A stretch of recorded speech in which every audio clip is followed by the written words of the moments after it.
What's up, you guys? It's your boy Darcolomew here with Shadows of the Mind, an original longer creepypasta. Please enjoy. Also like, subscribe, and share with anyone you think would like it. Thank you for your support. I never believed in spirits, not until they started to haunt me. My name is Felix Armstrong, and I was once an ordinary man with a mundane life, working as a librarian in a small town. But that was before the nightmares began, before the whispers crept into my mind, and before I became a prisoner of my own thoughts. It all started on a rainy evening in October, the kind of night where the wind howled like a wounded animal, and the shadows danced in the flickering light of my desk lamp. I was cataloging old books when I stumbled upon a tattered volume, the spine cracked and pages yellowed with age. The title read, "The Demon Within." I chuckled at the absurdity of it, but something compelled me to open it.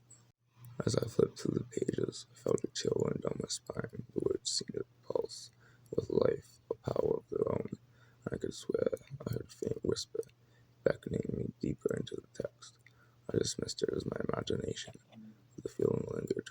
That night I dreamt of a figure cloaked in darkness, its eyes glowing like embers, watching me from the corners of my mind. The next day, I felt different. The world around me seemed muted, as if I were viewing through a foggy lens. I brushed it off as fatigue, but as the days passed, the figure from my dreams began to invade my waking hours. I'd catch glimpses of it in mirrors, peeking its head around the corner, lurking just behind my shoulder, its breath hot against my neck. I tried to convince myself it was stress, but deep down, I knew it was something more sinister. I confided in my friend Clara, a vibrant artist with a penchant for the supernatural. She listened intently, her brow furrowed with concern. "Felix, you need to confront this," she urged. "You can't let it control you." But how could I confront something that existed only in my mind? As the days turned into weeks, the demon grew bolder.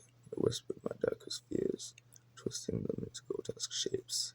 I saw my failure as a father, my estrangement from my daughter Lily.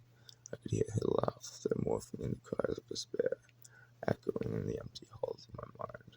I was losing my grip on reality, and Clara's words echoed like a distant memory. One night I found myself wandering the streets, the rain pouring down like a relentless torrent. I was searching for something, an answer perhaps, or a way to escape the torment. That's when I saw it.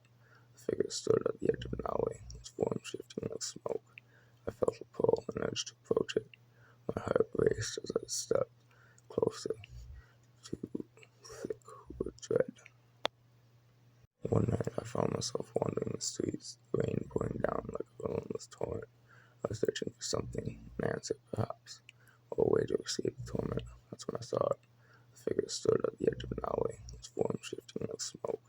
I felt a pull and urge to approach it. My heart raced as I stepped closer, the air thick with dread.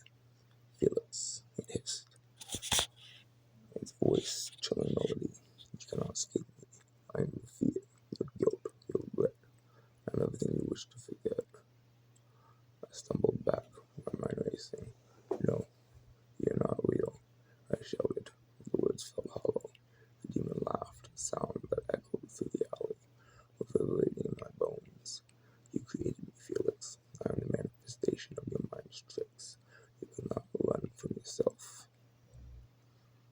In that moment, I realized the truth. The demon was not a separate entity. It was a part of me, a reflection of my own insecurities.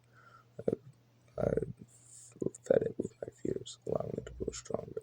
I had to control it, face the darkness within me. With newfound determination, I stepped forward, my heart pounding in my chest. "You don't control me," I yelled, my voice steady. "I'm not afraid of you anymore." The figure flickered, its form wavering as my words struck a chord. Shadows around me began to dissolve, and I felt a weight lift from my shoulders. The demon shrieked, its voice a cacophony of rage and despair. "You think you can banish me? I will always be a part of you." "Maybe," I replied, "but I will not let you define me." As I spoke these words, the darkness receded, and the figure dissipated into the night.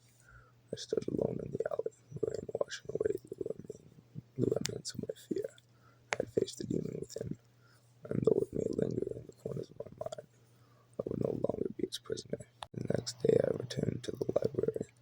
sunlight streaming through the windows, illuminating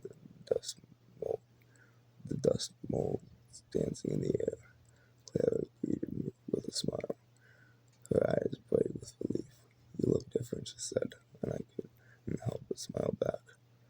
"I am," I replied, feeling lighter than I had in months. I faced my fears, Clara. I faced the demon.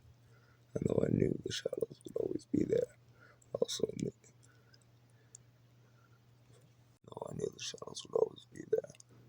that I had the strength to control them. I was no longer haunted.